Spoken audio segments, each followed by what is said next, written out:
Haleluya, haleluya, haleluya. Neema ya Bwana wetu Yesu Kristo iwe na nyote mnaosikiza ujumbe huu. Ni mwalimu wa Biblia Tanzania, mwalimu anayejua Biblia Tanzania nzima. Mwalimu Joseph Andrea, mwalimu wa maaskofu, wachungaji na wainjilisti. Leo kwa mara nyingine tena, ikiwa tarehe 8 mwezi wa pili 2026. Tuko hapa. Tunaendelea kuhubiri injili ya Yesu Kristo. Watu wote waweze kuwa wanafunzi wa Yesu Kristo. Wote tuweze kumwamini Yesu Kristo, maana wote tuna mega mwili mmoja, tuna mega chakula kile cha roho cha Yesu Kristo. Hatumegi tofauti kama tunavyofundishwa na watu wa madhehebu tofauti kwamba chakula hiki kila mmoja anakuja na zaburi yake. Hatuko hivyo wa Kristo. Wa Kristo hiyo kitu kwanza tuikemee. Imani yetu katika Yesu Kristo sio chama. Kwa sababu dini ni vyama. Kila mtu ana mambo yake. Dini ni vyama tu, ni kama vyama. Dini ni taasisi. Kuna kitu kimoja huwa siku zote huwa nakisisitiza kwamba dini zote hakuna dini ambayo iko sawa katika Yesu Kristo. Hakuna dini inayomwabudu Mungu wa kweli wa mbinguni katika Yesu Kristo, hakuna. Kwa sababu dini nyingi zimetengenezwa na dini nyingi zimekuja kuanzia mwaka 1500 kuja hapa mbele.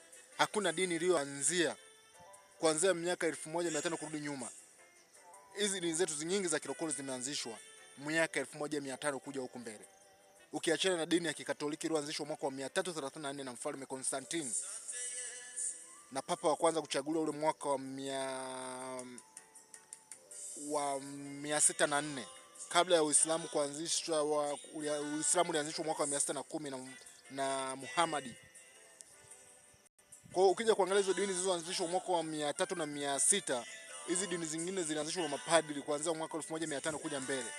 Na zote zinaenda kwenye mfumo ule mpaka leo sasa hivi. Mpaka sasa hivi dini ya Kisabato yenyewe ina msalaba, ina nembo ya msalaba kwenye zile nembo zao. Hebu fikiria.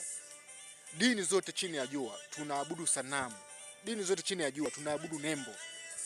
Nembo ina nafasi gani katika Yesu Kristo? Kinachookoa ni Yesu, nembo haiokoi. Sisi tunajulikana kwa matendo na maneno tunayokuwa tunayaongea. Haya, tunajikita wapi? Leo tunapojikita kwamba hakuna dini iliyo sawa chini ya jua, ni pale ninapoongelea kwamba hakuna dini iliyo sahihi. Leo lazima tuangalie kwa nini kwamba dini zote haziko sahihi. Hakuna dini iliyo sahihi chini ya jua. Hebu ngoja tuangalie. Lazima tuanze kwenye kitabu cha Wakorintho wa kwanza 1:9. Tuiangalie hiyo. Wakorintho wa kwanza 1:9.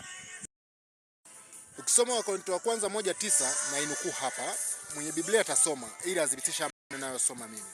Wakorintho wa kwanza 1:9. Mungu ni mwaminifu ambaye mliitwa na yeye muingie katika ushirika wa mwanao Yesu Kristo, Bwana wetu. Basi ndugu, nawasihi kwa jina la Bwana wetu Yesu Kristo kwamba nyote mnene mamoja, wala pasiwepo kwenu faraka, bali muhitimu katika nia moja na shauri moja.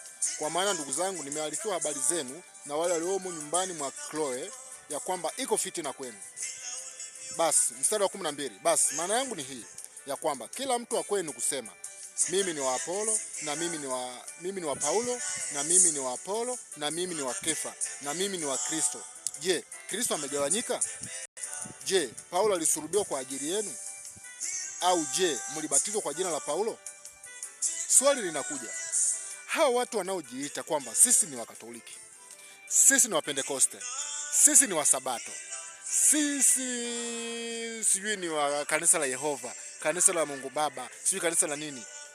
Haya maandiko ya kwenye Biblia yanayokataza kujiita kwamba mimi ni wa Paulo, mimi ni wa Apolo, mimi ni wa Kristo, mimi ni nani, maana Kristo hajagawanyika. Hayo maandiko nyinyi mnaposema nyinyi ni Wapentekoste, nyinyi ni Waanglikana, mnatoa wapi kwenye Biblia?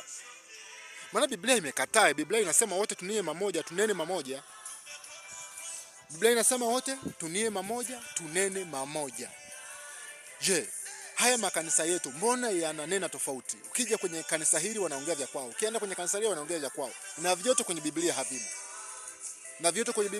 havimo. Ushahidi uko wapi? Lazima tuangalie katika Wakolosai 2:8. Tuangalie hapa Wakolosai 2:8. Tuangalie Wakolosai 2:8 kwamba kwa nini wote wananena tofauti, wananeni mamoja. Kuhusu haya mapokeo ya dini, Biblia inasema, angalieni mtu asiwafanye mateka kwa elimu yake ya bure na madanganyo matupu, kwa jinsi ya mapokeo ya awali kwa jinsi ya mapokeo ya awali ya ulimwengu, wala si kwa jinsi ya Kristo. Angalieni mtu asiwafanye mateka kwa elimu yake ya bure na madanganyo matupu kwa jinsi ya mapokeo ya wanadamu. Kwa hizi dini zinafundisha mapokeo, mambo ya uongo mengi. Tuangalie sehemu ya pili kwamba kwa nini dini zetu hizi sio dini za kweli? Kwa nini dini zetu hizi sio dini za kweli? Ni dini za mpinga Kristo. Tuangalie sehemu ya pili. Tujifunze kwa nini tuna dini nyingi, wakati Biblia inasema sisi ni wamoja katika Yesu Kristo. Tunie mamoja, tushare mamoja, tuongee mamoja, wala pasiwepo kwetu neno lolote la mashindano. Tuangalie sehemu ya pili.